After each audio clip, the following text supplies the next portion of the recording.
Hey you guys, it's the Dr. G Show. What was it, episode 82?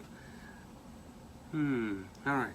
So, very excited for you guys to join us tonight. We're going to be talking about epigenetics and you.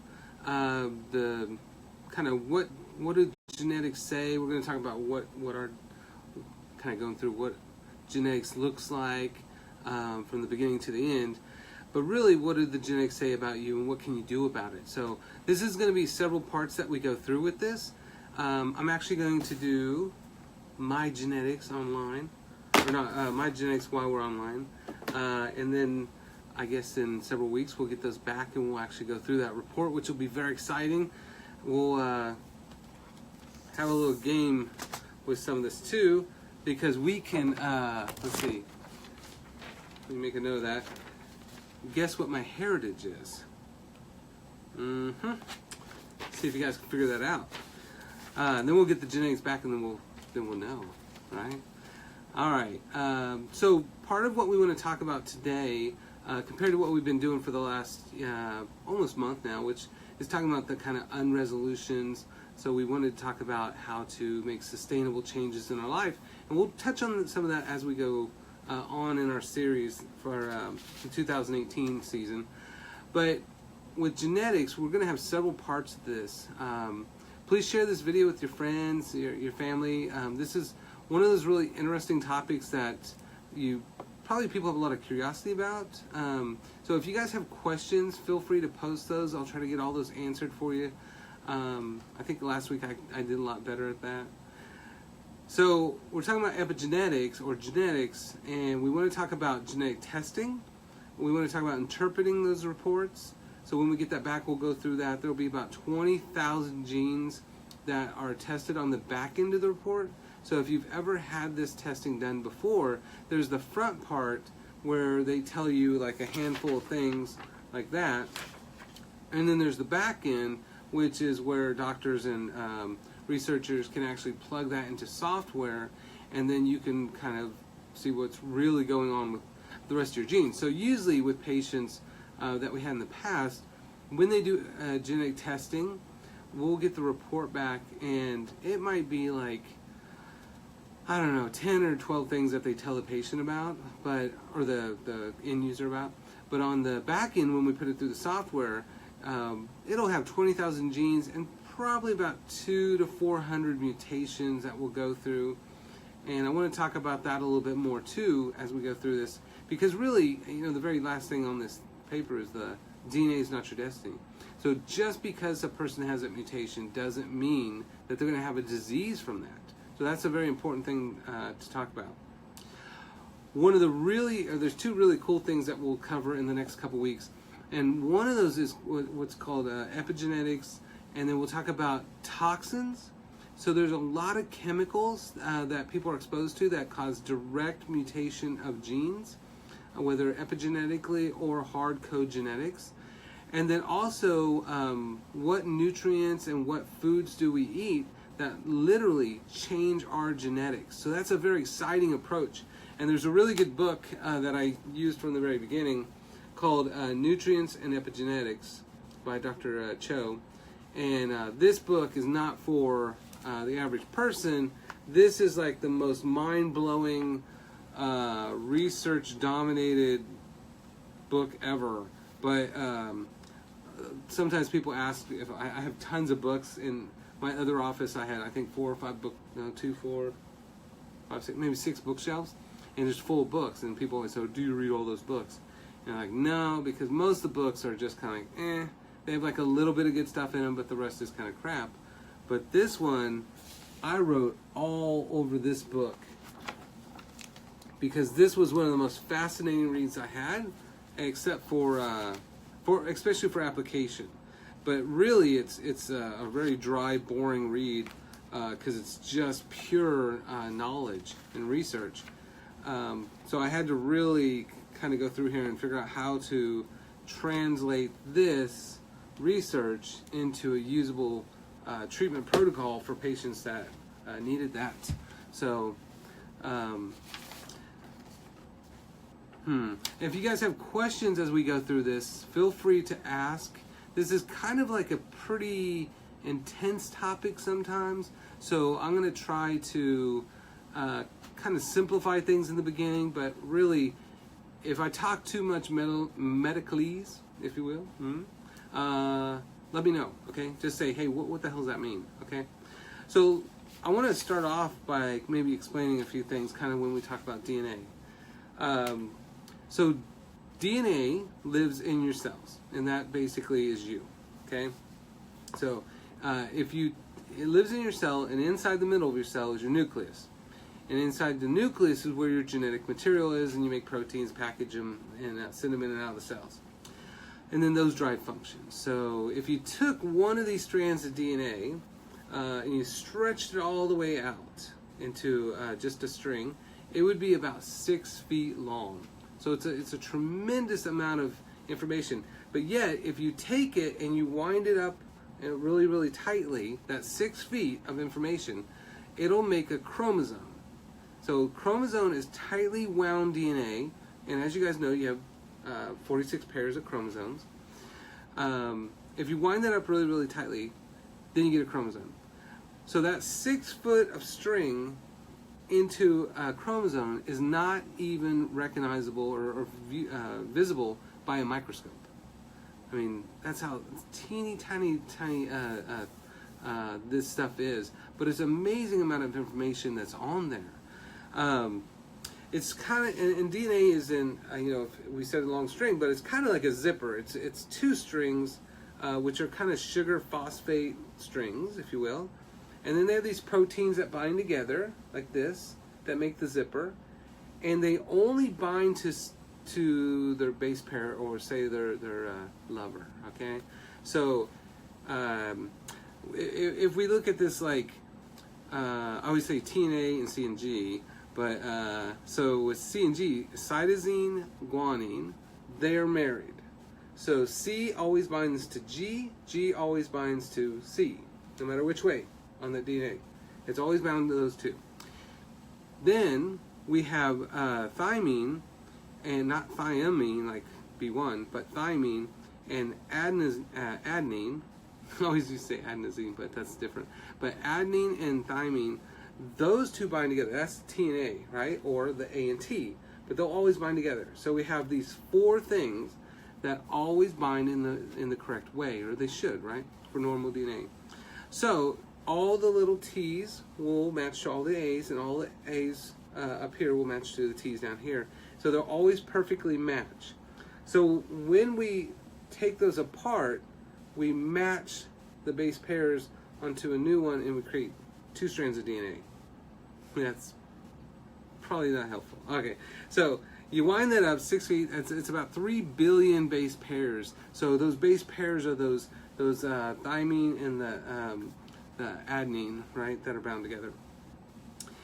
So 3 billion base pairs. And what's weird is, out of all that DNA, and most everything shares the same DNA. So there's not a whole lot of unique DNA for us versus a chicken versus a plant, right? But the vast majority of DNA is off. So you have DNA when you're born, or when you're being created, that makes webbed hands and webbed feet. So you're like a duck. But if it says, whoa, this person's a human, at a certain stage, it creates an enzyme and it divides these, and then you get fingers instead of webbed. But if someone's mom smoked a little crack during that time of the transition, then maybe you have a few webbed fingers like this, and then of course you swim better, obviously, but there's going to be a problem with that. Same thing with tails. Most people don't know humans actually have tails, and then that's your coccyx bone sticking out. That's why we have that weird coccyx bone sticking out, because it goes actually to a tail. But embryologically, when that DNA gets to that gene that says, what are we coding for here? Oh, it's a human, retract that tail, and it dissolves. But not always. So you have some people that are born with tails. That's pretty cool. So Google people born with tails, and you'll see it. Now, a lot of times, I think in kind of like industrialized countries, they just clip it off. But you can see that people actually have those, which, again, I tell patients would be awesome, because, you go to a bar, You know, you meet someone, well, if her tail is wagging like this, then you know it's good, right? But if she's just wagging the tip like this, then you know she's about ready to kill you. So it would be great if we could just keep people with tails, but that part of the DNA that codes for that is shut off. It's silenced. So we'll talk about that when we talk about epigenetics. But what's funny is that only a little bit of that DNA really determines you're a person, right? And then from me to someone else, it's only like 1% difference. So Janet's there, right? Dr. Janet out in Colorado, she's on here. And me and Janet only have 1% difference of our DNA. And she looks totally different. 1% difference is all it is between one person to the next person. And it doesn't matter if it's a guy or girl. It's the same thing. 1% difference. And if you think about it, I think it's chimpanzees have 97% the same DNA. So it's only 3% difference between me and the bear, BJ and the Bear, if you guys remember that show back in the day. Or Right Turn Clyde, right? Orangutan. 3%. That's old school stuff. 3%. So that to me, I think, is very fascinating because it's just a subtle, tiny little change in DNA that can go from male to female. Now, epigenetically, you know, most people think, oh, guys and girls are like the big difference. There's two different bodies, but there's not. And when we talk about Jerry's the devil, we talk about all the endocrine nightmares of like plastics and estrogens, xenoestrogens, xenobiotics, we realize that we're converting men back to women because there's only one form of body. There's female form, and female form, if it has a Y chromosome, becomes male form. So the ovaries descend to become testicles, the uterus becomes a prostate, but male breast tissue doesn't change. That's why men have nipples, if you ever wondered. They can nurse babies just as anybody else can. We just have to have some kind of hormonal imbalances, which we're doing in America. Yes, #1 elective surgery in America. Guess what that is? All right, you guys post. Well, I don't think I'm seeing any posts, but you guys post what the #1 elective surgery for men in the United States is right now. I was kind of on the track. Please share this with your friends as we go through here. If you have questions, comments, please post them. I love to hear you guys' feedback. And really, this is for you guys. As much as I like myself and my natural Jimmy Neutron hair, I'm not doing this for me. I'm trying to. These are free kind of things for the public, for you guys, right? So please ask all the questions that you want, for sure. Now, with chromosomes, so we said we take that 6 foot of DNA, we twist it up really, really tight, we create a chromosome, and then we got 23 pairs of chromosomes. And chromosomes, you have 22 that are called autosomes, which are just kind of make everything. I mean, these chromosomes determine everything about you. And a lot of them are off, but they determine everything about you. And then one chromosome determines male or female. Only one chromosome does that. What's really interesting is that, oh yeah, so Beth has it. Woohoo, Beth. So, male breast reduction surgery. Yeah. Did you say sorry beast? Breast. Alright, man. Great. I think that's all messed up. Autocorrect. So yeah, male breast reduction surgery is the most common elective surgery for men in the United States. In fact, 1 out of 1,000 men are getting breast cancer now. So Harvard said men need to get mammograms. We did it, America. Good job. All right. So one pair is what's called a karyotype, or a sex chromosome. And what's I thought was kind of fascinating when I took genetics was most of the chromosomes are pretty much the same, right? You know, the chromosome 1, 2, 3, 4, 5, all the way to 22. They're kind of all the same. They're different shapes, different sizes, but they're almost identical. But male and female is very different. The female one is big, and the male one is tiny. That, to me, is very interesting. But if you think about the contribution to reproduction, men kind of do one thing, and then the women have to have all these changes that occur to basically conceive a baby, carry a baby, have a baby, nurse a baby. So I think that's why they have all that extra coding that's in there. That's right. They have a longer DNA strand wound up for that chromosome. So then what are genes? If you take DNA, so we said 6 feet, right? Little tiny sections of each little strand has a little histone that's wound up in there. And that section between histones is typically called a gene. And there's like 20,000 to 25,000 different genes in the human body. I always think it's funny because there's about a 5,000 differentiation there, but they mapped this out with the Human Genome Project, so I'm not sure why there's this 5,000 genes, but maybe we're going to monkey with those genes and figure out what happens. They took the genes in monkeys. So on NPR Science Friday a while back, when I was lecturing out in Colorado, they were talking about the parts of the genome for the humans that they said was junk DNA. They said it did nothing. They said the majority of DNA for a human really does nothing. And so that's what they thought, right? And then they looked at the differences between chimpanzee brain genes and human brain genes. And human brain genes, this is not very good. Okay, we'll do it this way. All right, so the human genes had more genes for human brain development, and there was a smaller amount for the monkeys, right, or chimpanzees. And so then they said, well, humans have bigger brains. Maybe we could turn those genes on in chimpanzees and see what happens. But we don't want to create super smart chimpanzees that take over the world, because we all saw that movie, right? We know what happens. So then they got a better idea. So they did it in mice. And what they did was they turned on the human genes in mice that are normally off. And guess what happened? They had 15% bigger brains. So Pinky and the brain, he was genetically modified with human DNA. See? That's what I'm talking about. All right. So beyond that, it's going to be very interesting as they manipulate that DNA like that too. It's going to be interesting. So you have those chromosomes, and then those chromosomes, they have little segments for the genes. So the genes are those little segments of the DNA, but when you wind it up on that chromosome, it's like little lines on there, if you will.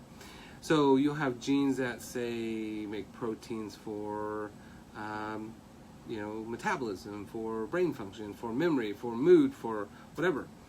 So there's going to be some soft-coded ones and some hard-coded to kind of maintain I'm this height, my breast size is this size, my eye colors are this. So all these, there's hard-code genetic ones, and then there's soft-coded genetic ones too. The soft ones we'll talk about a lot more later, because that's more of the epigenetics.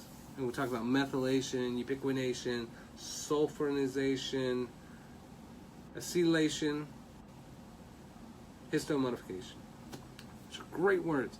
But you don't have to know all that. We'll talk about that stuff. But really what we want to say is, here's the things that cause mutation of genes. Here's the things that reverse it. Here's the things that you can eat or drink that literally change the genes that are turned on and off. So, as we go through this, we talk about genes are not your destiny. And that's because you can turn these genes on and you can turn them off. So you have people like Angelina Jolie that she has BRCA gene turned on, and so she cuts her breasts off. But then what about skin cancer genes? Like if she had that turned on, she cut off all her skin, no, you don't do that. That's so weird. But they talk about the genes being turned on, but they never say how do you turn them off, or what do we do to turn them on? So, what can we do to fix this? And that's one of the things that I'm excited about the research that we're doing, because really that's the end goal, is how do we actually make genetic changes that are sustainable to where we can use them as more like proteogenomic treatment protocols. I know in psychiatry they're actually doing this stuff where they're looking at some of these genes, and we'll look at those on mine too. So this will be fun when we get this genetic test back. But there's genetic CYP genes that are in your liver that process out drugs and supplements. So someone might take, say, like Xanax, and they're like, oh, every time I take Xanax, it doesn't work. And the other person next to you, man, every time they take Xanax, it just puts them, it makes them crazy, right? They just get all toxic on it. Same thing with valerian root, because it works off benzodiazepine pathways too, right? Valerian root's the natural, safe thing. Xanax, the medication form of that. So, or a little bit different, but work on the same process.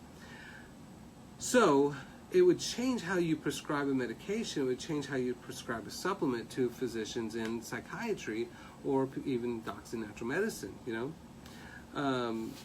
So, that's going to be very interesting.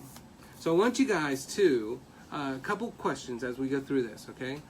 How many of you guys have done these kind of tests? There's several different ones. This one's 23andMe, but there's different ones. How many of you guys have done a genetic test? I went through, one of the services I have is I actually go through these with patients and help explain the back end of this and how we're going to fix things. But I've never done my own before.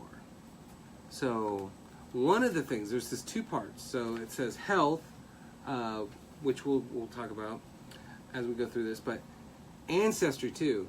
So I want you guys, we should have a contest, but you guys got to guess my heritage, my ancestry. My grandma was adopted, so we don't know her lineage, but supposedly I grew up and I was told I was a little bit Native American, which everybody says that. Irish, English, Swedish. I don't look very Swedish. I'm a bit bitter and sour. No, but I'm very Swedish actually. I'm very Swedish. Sometimes I'm hungry. So I should live in Turkey. Alright.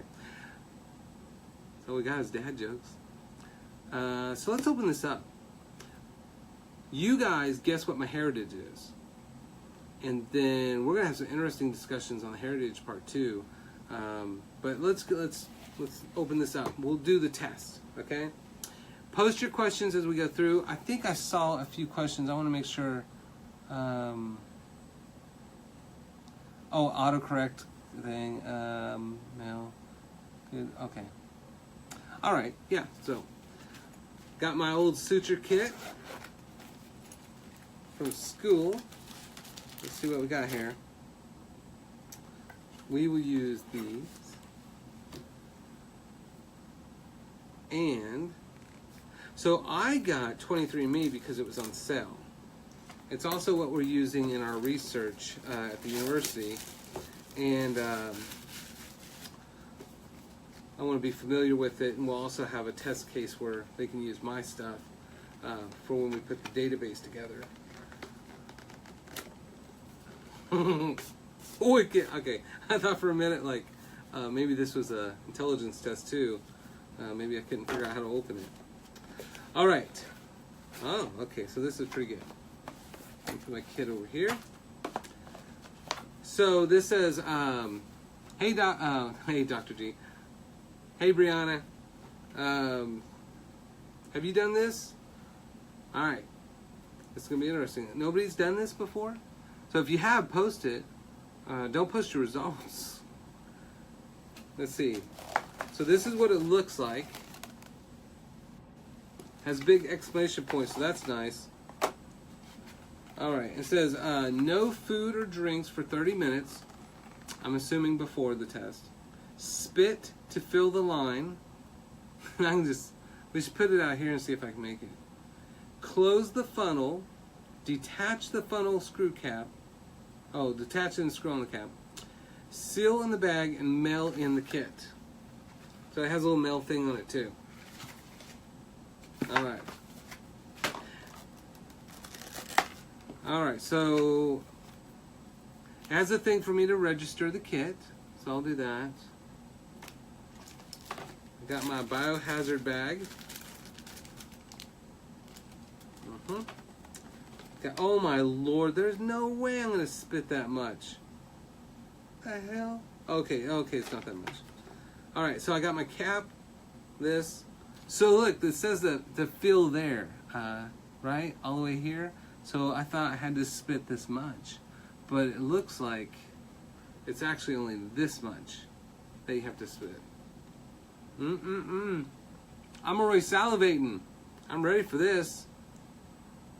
Wait. Oh, so Valerie, you did yours. Let me see. I saw... No, okay, so Sarah said she hadn't done it. So, okay, here we go. This is very professional. Oh my God, almost on the... No, I got half. I was going to say first try. It bubbles up because I think I'm full of Guinness. Well, now how am I supposed to get more? If you put rocks under your tongue, it's supposed to make more spit. You ever watch someone spit into a tube live on TV or live on the internet? That's still not enough. All right, I'm gonna have to take a little. We'll talk some more. We'll figure this out. So, yeah. So Brianna, yeah, it takes a lot more spit than I thought. So Beth, you haven't done it yet? I'm really curious to figure out how many people have done this. I'm gonna put extra in here. Oh, there's like a little water thing in here. What the hell is that?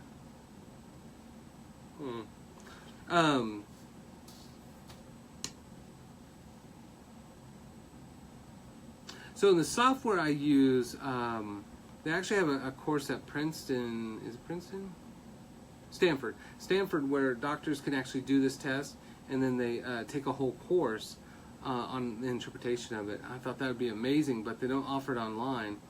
And I don't know if I'm like too modern these days, but I only like take my education online.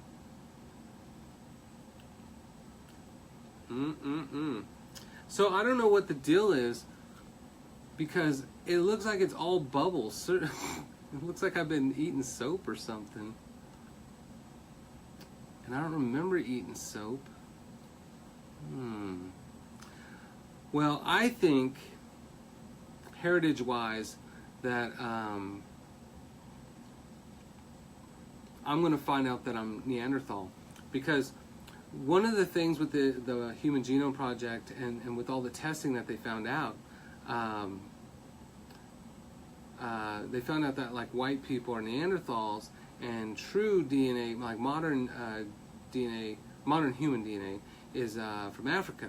So then the Neanderthals from, I guess, the Netherlands, they came through, and then the Africans came up, and then they met in the Middle East, and they started breeding, right? So then genetically they said, okay, so we thought, all of us that are alive today, thought we're all modern human, right, genetically? But it turns, I should have chosen some tobacco. Y'all know what I mean? Like that. That would have been better. Oh, I see. Okay, yeah, Brianna, you're right. So I see that all this is foam, and then now I'm getting halfway to the actual like liquid line. So if I was a bartender, I'd probably be fired. That's terrible. Looks like a black and tan. Okay. What was I saying? Oh, the Neanderthals, we thought had died off a long time ago genetically, right? So there's all these lineages of humanoids, and then we have modern human. Well, then when we started doing all this testing, we found out that white people, for the most part, are not modern human. We're old human cavemen Neanderthal. So that explains why we're go to every continent on Earth and destroy it and take everything. We're just old school cavemen that are just a little brutal there, I think. I think it'd be better just to pop a tooth out and put it in here. Should probably put semen in there. That has DNA. Or blood. So there are a few people were worried about having your genetic material out there, but there's this video like, well, there could be, they could do this, they could do this. But every time you donate blood, you're donating your DNA anyways. So, it's almost there. It's like 2/3 now. That's a lot of spit. My mouth is getting dry too. So, if you do this testing, don't be upset if you find out that you're Neanderthal. So, I'm hoping I have some modern human in me. That would explain like why I can do the Running Man and some cool dancing and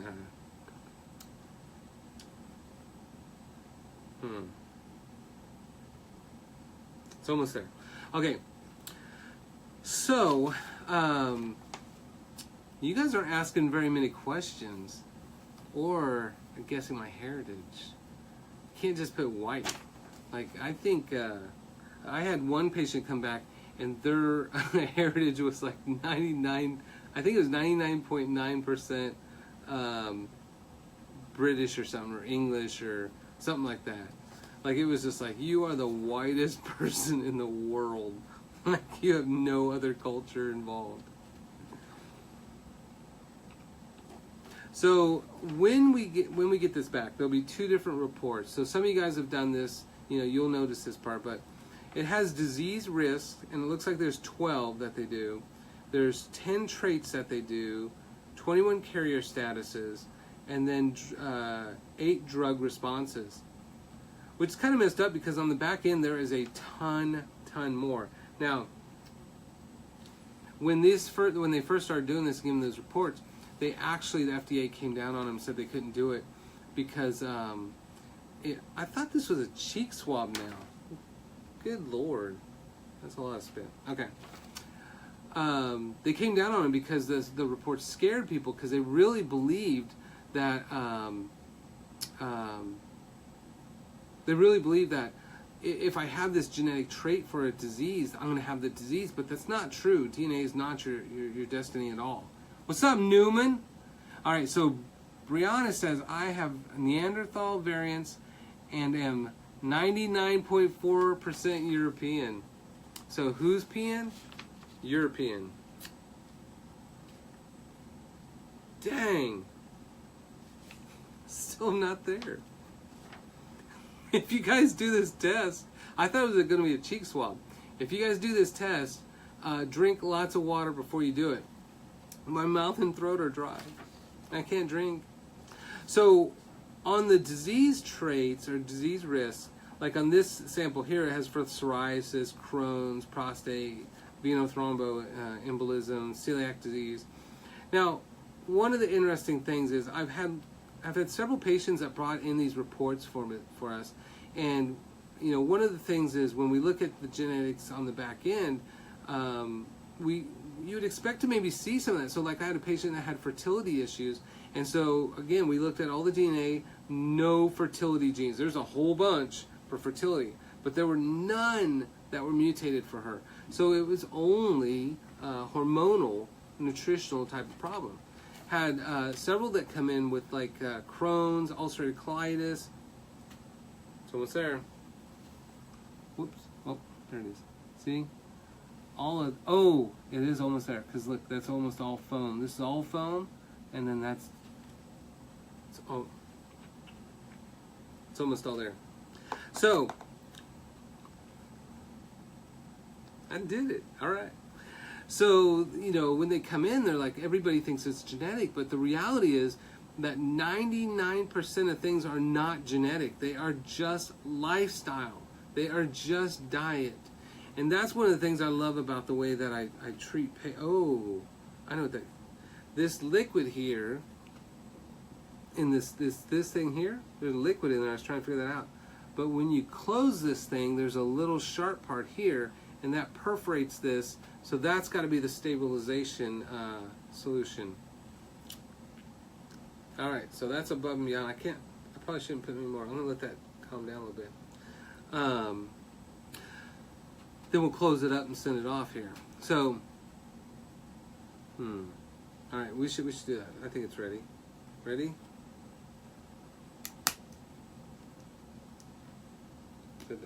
Uh-oh. Huh? Oh, we're supposed to... Oh, okay. And then we take this off. Wait a minute. I feel like I'm missing something here. Just a minute. You know, guys, we don't read the instructions. You got some instructions? Okay.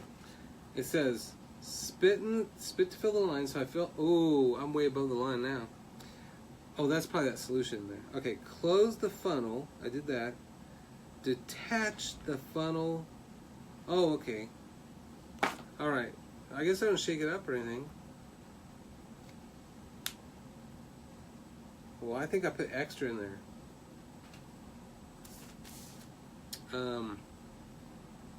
All right.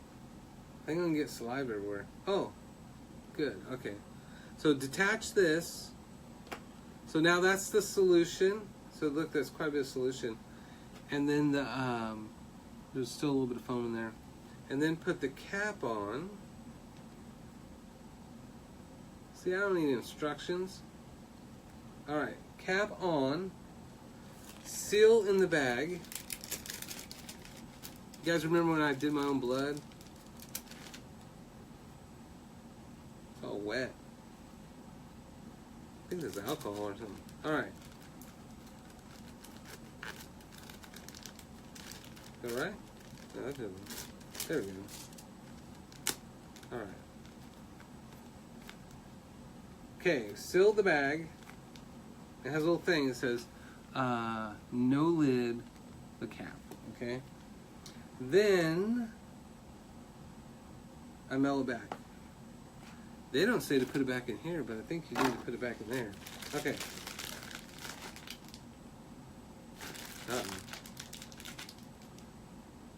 Alright, just... Okay, so I'm going to put it back in here. It's a Genotech.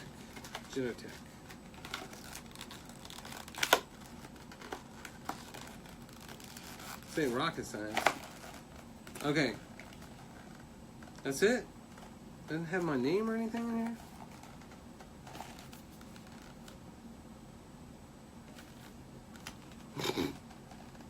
How does it know who I am?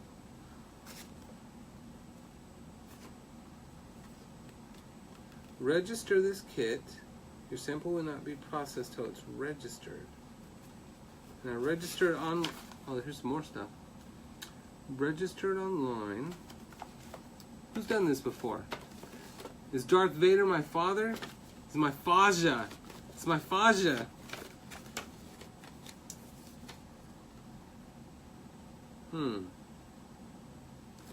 How does it know? How do I know?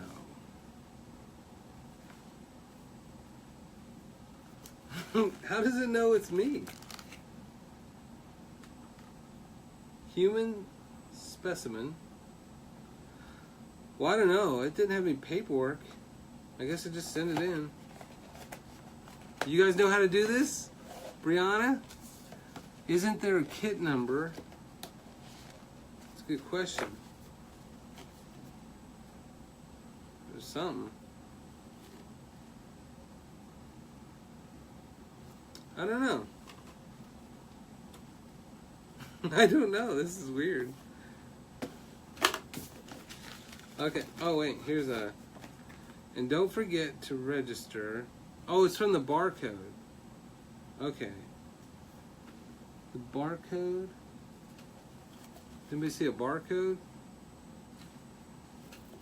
Is there a barcode on this? I'm sorry, you guys. This is the deal about... Hey, Suzanne. How you doing? Is there a barcode on this? There is a barcode on here. Okay. So apparently I have to write this barcode down. Oh, here we go. Okay. So there we go. 6. I'm not telling you guys. It's my secret. Plus I need to write nicer.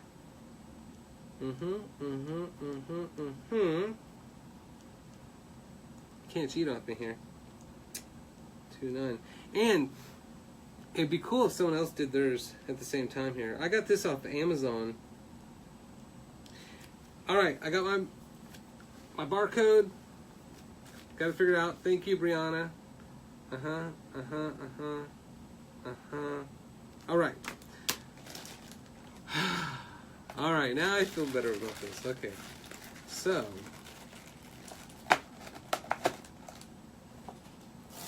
It's almost done, you guys. Done. All right, that's how simple this is. Now, the complicated part is all the other stuff that we're going to go through. So just because, so as we wrap things up here, okay, just because someone has a genetic alteration doesn't mean that they have the genetic disease, okay? So one of the big things that there's out there that people talk about is like methyl tetrahydrofolate reductase pathway. So I love that pathway. That's the one we're doing our research on. But it's methyl tetrahydrofolate reductase. And what it does is it takes folate, real folate, and it's an enzyme that then creates what's called 5-methylene tetrahydrofolate. Boom. And then that is what downregulates like 50% of homocysteine that knocks down tons of inflammation for cardiovascular disease. It's also then what drives methionine that then drives what's called bioterapin, which then is the precursor for making like dopamine so you can feel awesome all the time, serotonin, melatonin, phenylalanine, PA, and tyramine. They all depend upon this pathway. And if that pathway is disrupted, you have mood, sleep, brain function, memory, all kinds of horrible problems. All the way, they trace all the way to like personality disorders, schizophrenia, anxiety, depression, those kind of things. So, and the deal is, if somebody has that mutation, right? So, it's on chromosome 1, the very first chromosome, which is they're kind of weird shaped ones, like compared to the rest, which are more kind of crooked, straight ones. But you have a little short arm and a long arm. So chromosomes look like this, like here.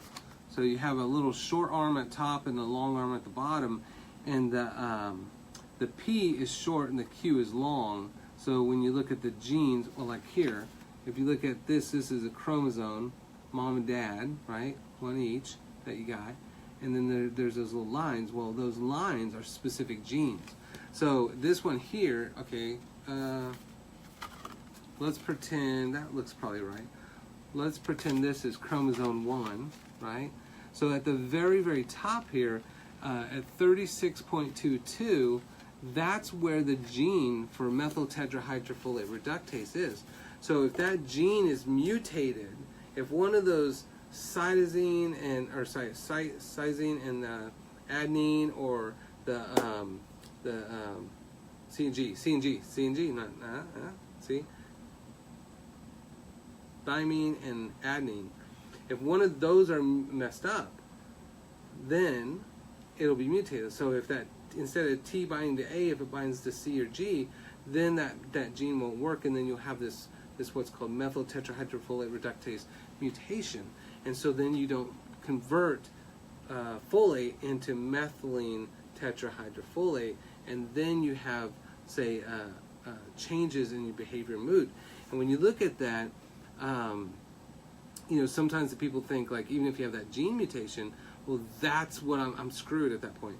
But the reality is, when you look at genetic reports, especially the hard code cytogenetic FISH reports, they will show how many cells are affected. And so there might be like 1 cell to, say, 80% of the cells or 50% of the cells.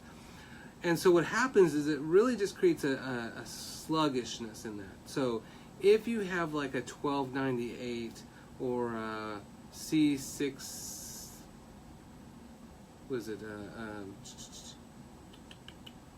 C67, 6722, yeah. That doesn't sound right. But if you have that mutation, there's a couple of ones, but there's actually a lot more.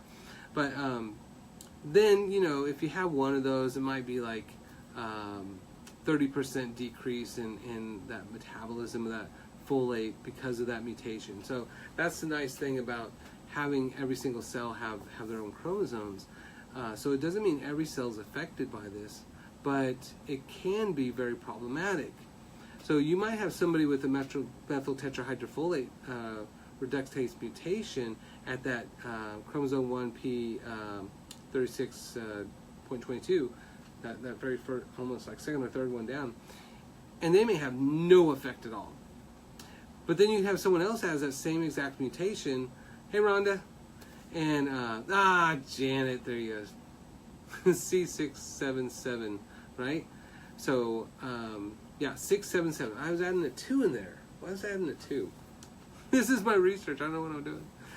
This is brain fog. Yeah, this is 12 hours. I'm at 12 hours. I've been seeing patients all day. So, folate reductase pathways messing up. All right. So, I don't think I have that gene mutation, right? But it'll be interesting. So, Trudy says, who are you doing research through? Only through KU Medical School, yo, right? So Dr. Sonia Padilla's on my team there too, and we just got our first grant, so it's going to be very exciting. But it's about methyl tetrahydrofolate reductase and psych conditions, that kind of stuff. So it'll be really interesting kind of work that we're doing, and it'll have great implications for future too, which is nice. And then there's a second and third thing that we're doing. So I'm very, very excited about that. And it's a big honor to be a part of that too. So, try to reconnect. If somebody has that mutation, the first thing is it really affecting it? And so one way you can figure this out is like folate, well, even methyl B12. Methyl B12 reduces homocysteine by about 50%, B6 by 50%. And so if there's a mutation in folate, often you'll have a backup of methionine, which then will have a backup of homocysteine, and then you can test that in a lab, a very, very basic lab work. But again, just because they have the mutation doesn't mean they end up having that high homocysteine. But that will tell you whether it's functional or non-functional, or really how much effect do we think it really is going to play with that patient or that person. So they're starting to do this a little bit more with psych, which is awesome. But so we'll talk. I can't wait till we get this back. I don't know how long it takes back. How many? For those who have done the 23andMe, how long does it take to get back? I was talking to a doctor today that they did a different test from a different company, and it was back pretty fast. I think it was like a week or two. But I was thinking it was like 6 weeks to get this back. But you know, it's like 20,000 genes that they're mapping out. So I guess that seems reasonable. So we'll probably have several more shows where we're talking about genetics, and then we'll talk about, I'll post mine so you guys can see what I see as we go through it, and I'll show you how we explain all the genetics of this too. So for people that get those done, we sit down with them and go through as much as they want to go through, but really explaining it in a very sensible way so that, again, it's not fear-based, it's not scary, it's not overwhelming, it's just here's what's going on, and basically you need to probably make these changes, right? Okay, so Brianna says 4 weeks. 4 weeks, so towards the very end of February. Now the trait things are pretty awesome. So alcohol flush reaction, because one of the genes that they look up is like alcohol dehydrogenase, so that's on one of those chromosomes. If there's a mutation or alteration, it'll affect that. Bitter taste perception, earwax type. That would be interesting. We could all have everybody's earwax, and then we could test and say, see if there's like a taste test, maybe like genetically if someone's earwax tastes different. Eye color. I like that the answer is likely brown. My girlfriend's eyes, she says, are blue. They're not blue. She's messing with me. But, you know, not everybody sees the same either. So that's where you see, like, guys see, like, 12 colors and women see, like, 4,000 colors or something. Lactose intolerance, which that's, you know, whether it says it or not, you know it. And then the carrier status is kind of interesting. But, you know, like, so we said there's 2 chromosomes, and they're kind of bound together like this through a centromere. So you have mom's chromosomes, dad's chromosomes, and you're a mixture of both, right? But if it's one chromosome mutation, like mom, right? So mom passed on this genetic mutation, dad didn't have it, binds together, makes you, do you have it or do you not have it, right? So that's a heterogeneous mix. So if you have a methyl tetrahydrofolate reductase mutation, but it's heterogenic, then it's probably going to be like 30% kind of thing. 30% reduction, maybe, right? But if you have dad who has that mutation, mom has that mutation, and when that P36.22 comes together, and both those little tips of that chromosome are both mutated, that's homogeneous, that's homogenic, right? Or homozygous. So both parents have those. And when both of them have it, then it's probably more likely you're going to have some problems with it. But again, not always. So don't get scared about that, because you have these in every single cell, and just because you have them in your ear cells doesn't mean that you have them in the other cells where they're more important, right? So that's another reason too. But if when they do carrier status, that's kind of a big concern. But again, it's trying to fix those things. And then you have the drug response ones, which we talked about. So people who are really hypersensitive. This is kind of cool when you talk about patients and they're like, "Oh man, I can, every medication I take, it does nothing for me," right? Like that's one of the things with mine. I'll be interested in the CYP genes because anytime they shoot me with xylocaine or a numbing agent, it does not work at all. Like it's that fast. So I cut off almost those two fingers, if you can see. There's a big line across these with a machete. Jackassing around to impress a girl. She's not that impressed. Was not impressed at all. Didn't even go to the hospital with me. That's sad. But I almost cut these fingers completely off. And when they tried, they put 11 stitches, which was pretty, this is not a very pretty scar. I don't think they were really doing their best work with me. But it's also because it probably hurt too, I guess. But they gave me 22 shots of numbing agent to put in 11 stitches. And that's probably why they only did 11, because it was not working. And so I was sitting there, my fingers hanging off, and they're putting stitches in me, and they're giving me shots, and I'm crying, like man tears. I'm crying. Not baby tears, man tears. And so, I'm just sitting there like crying, just like gritting my teeth, like, oh my God, this hurts so bad. And then as I'm getting up, it was in the ER, and I was getting up, the dude in the next bed, his bone was sticking out of his shin like this, and he wasn't crying or anything, so then I felt like such a wuss. This dude's got a big old bone sticking out, and he's not crying. I'm getting stitches. I felt every one of those go in. So every time I get a shot to numb a tooth or something, it does not numb it. It'll be there. It's like, okay, let's start doing something. And it's like, oh, that hurts so bad. Don't do it. You gotta stop. So they have to give me gas, right? Because it's continuous. So that CYP gene that's in my liver that metabolizes that specific gene or that specific drug, it's that fast. It's a hyper, what would you call it? Hyper processing with that. So other people though, they will take any medication like a tiny little bit, and they will just have every side effect imaginable. You guys know anybody like this? You probably don't have to say it. Don't say who they are, unless it's you and you want to say it.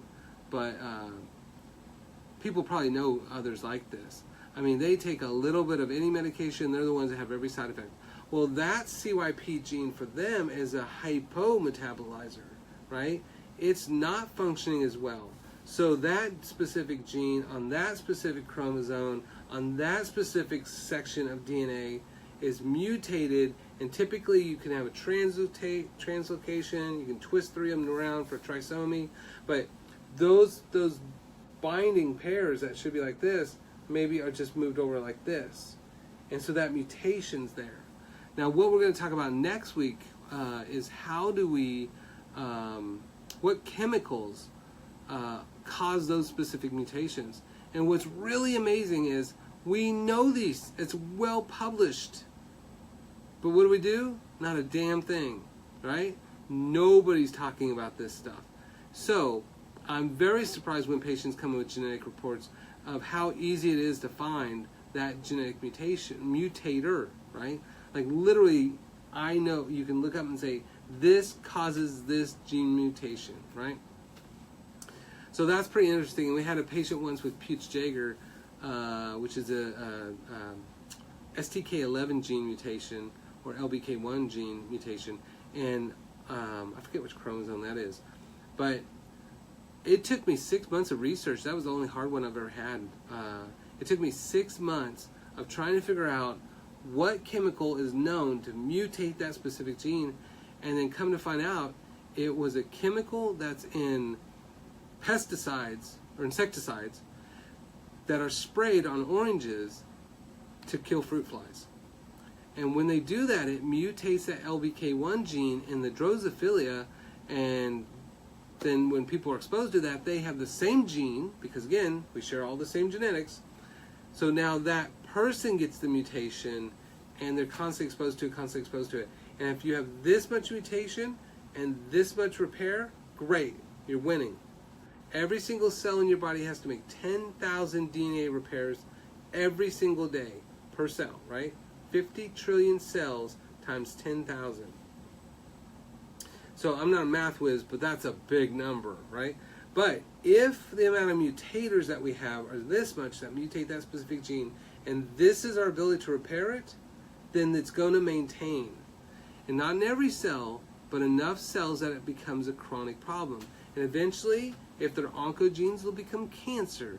If they're functional genes, then you'll end up with chronic dysfunction, chronic symptoms, chronic pathology. So we'll talk a lot about that stuff as we go through this. I hope you guys find this very interesting. I love this stuff.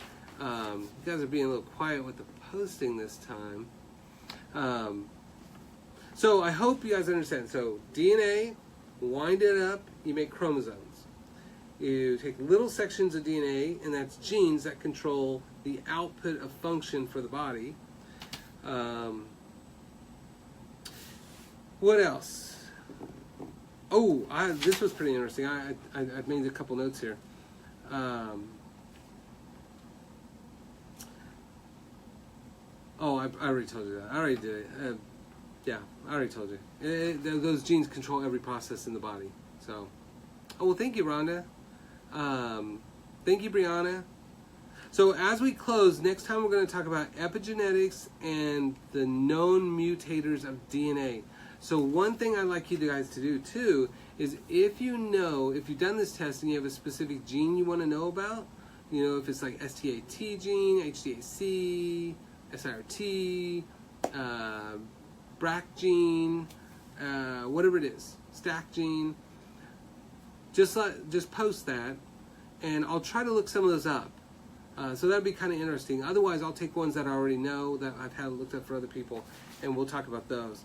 And then you'll be pissed off maybe because you realize we all know these chemicals that cause these gene mutations, and they're in like everything in your house. Not everything, but things that you can drastically change, but you can't get your neighbors to change.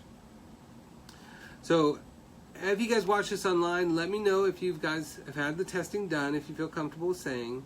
And any kind of genetic questions that you guys have, feel free to post those, and I'll try to go through those too off the air and answer some questions. And other than that, I'm going to send I broke it, DNA off, and we're going to find out what my heritage is. So you guys got to guess what I am. Brianna is like 99.99% saltine cracker there. Pretty sure that's what I am. So we'll be... So wait. So Brianna, you said it was 99.4%. So what was the 0.6%? Got some salt on those crackers. Share Italian. Mono povero bambino hablare. The spaghetti, right? Yeah, I don't know about that. I'm not pink enough. What? American Indian. I think I'm a little bit Indian. I would like to see that I have enough to get grants. School grants, what do you call them? Educational student? No, I don't know. Whatever it is. Grants, I think grants, yeah. Kim's probably right. I'm probably 100% cracker. Are you 100% cracker? I'm pretty sure I'm 100% cracker. Saltine. Alright. I am saltine all the way, I bet. I hope I got some modern human DNA mixed in me. That'd be kind of cool. The other thing, too, is Polynesians, they found, have a different strain of DNA, too. So there's at least 3 strains of DNA, humanoids, that are present with modern human and 2 Neanderthal and then the Polynesian one. So that'll be interesting. All right, y'all. Thank you for attending. I appreciate you guys being here, and I look forward to serving you guys next week. And next week we'll talk about epigenetics and chemical mutators, and maybe have a special guest. I don't know. We'll see. Oh, before we go, Rhonda says, why did you use that particular kit? Well, this is the one that we're using for our research at KU. And so that's the one I'm most familiar with. And this is the one that most of my patients have used. But there's others, I don't know. I looked into those, and this seemed to be the one that has the most genes. And it's the one that I'm most comfortable with interpreting already, so over the last few years. So, all right, y'all. Thank you for attending. Talk to you later. Bye.